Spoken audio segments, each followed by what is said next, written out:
तब मेरे मन में विचार आया कि फिर इस बेटे का दिल्ली में बैठने का क्या मतलब है।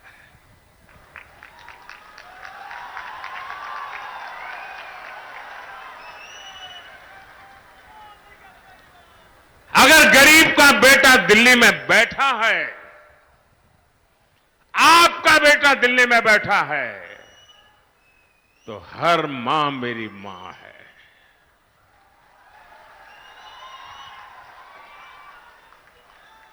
उसका दर्द, उसके स्वास्थ्य की चिंता दिल्ली में उसका बेटा करेगा और उसका इलाज का पूरा खर्चा ये आपका बेटे करेगा। और अब मैं एक नई योजना आपके पास लेके आया हूं। किसी भी जाति बिरादरी में पैदा हुआ हो, कुछ भी कमाता हो, शहर में रहता हो, गांव में रहता हो, अब हर परिवार में बुजुर्ग होते ही होते हैं। 70 साल की उम्र के माता पिता, दादा दादी, नाना नानी, चाचा चाची हमारे परिवार में होते ही हैं। और वो कमा धमा तो सकते नहीं है, और जब कमा धमा सकते नहीं और बीमारी तो आ ही जाती है इस उम्र में, और बीमारी आती है तो जो बच्चे कमाते हैं उन पर खर्च आ जाता है। अब बच्चों के लिए चिंता होती है कि मां बाप की बीमारी में पैसा खर्च करूं कि बच्चों की पढ़ाई में खर्चा करूं। और इसलिए जो 40, 50, 55 साल का बेटा जो मेहनत करके कमा रहा है उसको एक बोझ रहता है। अब आपका ये बोझ भी मोदी उठाएगा। 70 साल की ऊपर के आपके पर किसी भी परिवार में बुजुर्ग माता पिता है, अब उनका इलाज का खर्चा उनके संतानों को नहीं करना पड़ेगा, ये उनका बेटा करेगा। साथियों, कांग्रेस और आरजेडी आपका हक छीनने की प्रवृत्ति से बाज नहीं आ रहे। अब कांग्रेस ने दलितों, पिछड़ों, आदिवासियों के आरक्षण का हक छीनने की बहुत गहरी साजिश रची है। और ये मैं बहुत जिम्मेवारी पूर्वक कहता हूं। देश के संविधान ने, बाबा साहब आंबेडकर ने साफ साफ कहा है कि भारत में धर्म आधारित आरक्षण नहीं हो सकता। लेकिन कांग्रेस पूरे देश में धर्म आधारित आरक्षण के लिए जोर लगा रही है। कांग्रेस चाहती है कि उसका कर्नाटका का आरक्षण का जो मॉडल है वो पूरे देश में लागू हो। और ये कर्नाटका का आरक्षण का मॉडल क्या है, ये कर्नाटका का रिजर्वेशन का मॉडल क्या है, आप सब बिहार के मेरे भाइयों बहनों को मैं ध्यान से समझाना चाहता हूं।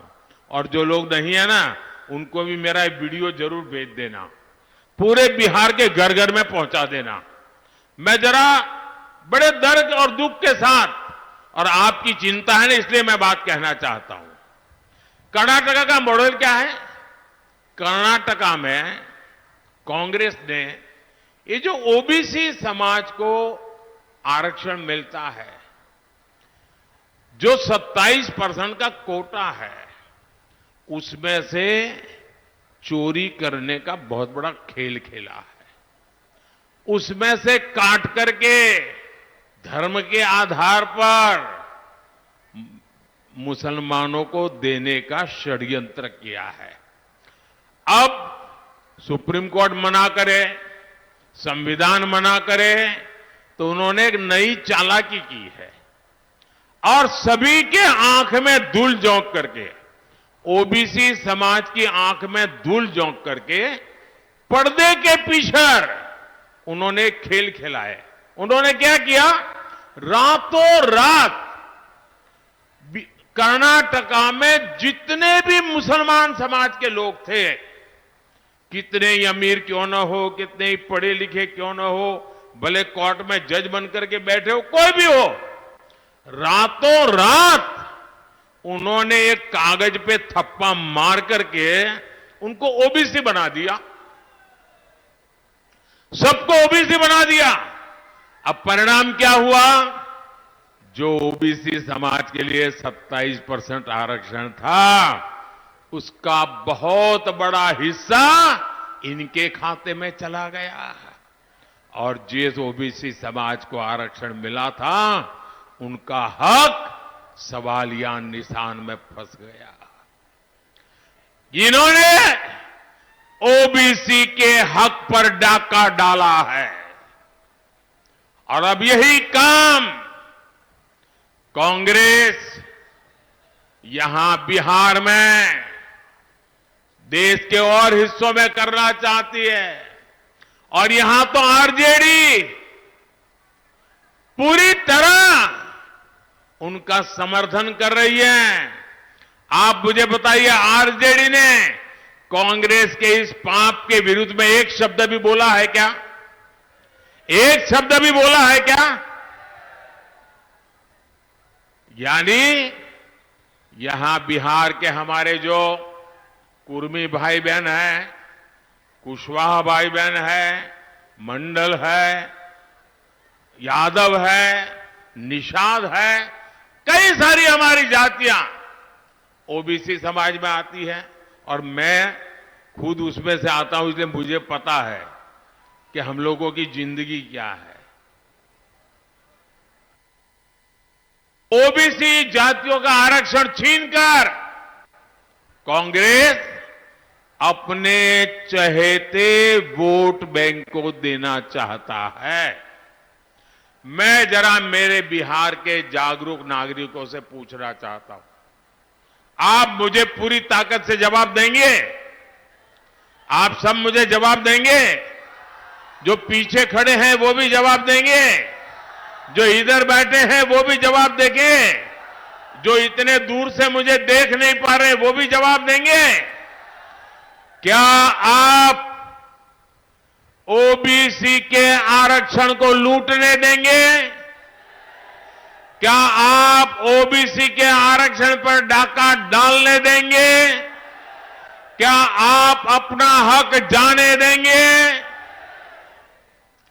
आज इनकी नजर ओबीसी के हक पर है, कल कांग्रेस आरजेडी इसी तरीके से एसटी एससी का हक भी छीनने का पाप करेगी, ये मैं आपको चेताना चाहता हूं।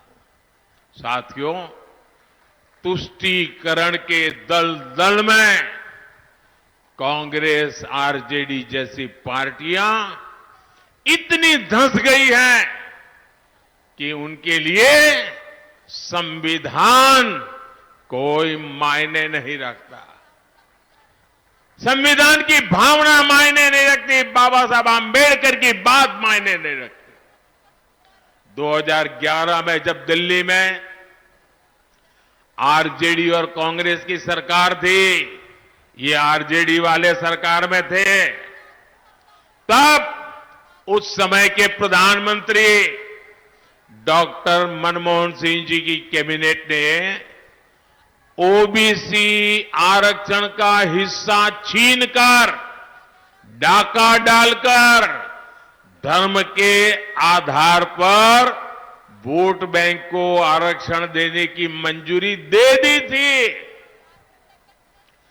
उस समय जागरूक कोर्ट ने इन्हें ऐसा करने से रोक दिया था।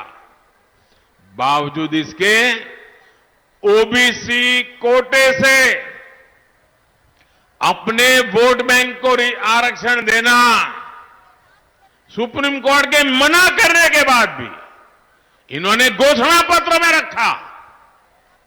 साथियों, जब मैं कांग्रेस द्वारा सिर्फ मुसलमानों को प्राथमिकता दिए जाने की बात करता हूं, इंडी गठबंधन का भेदभावपूर्ण रवैया देश के सामने रखता हूं, तो कुछ लोग आग बबूला हो जाते हैं।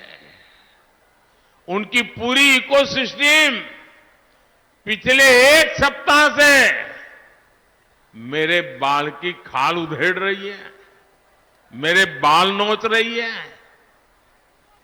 आज मैं इन सबको चुनौती देता हूं। पहले तो समझ लें, 25 साल हो गए, आपने मुझे बहुत डराने की कोशिश की, अभी तक नहीं डरा पाए हो। अब कोशिश बंद कर दो। साथियों,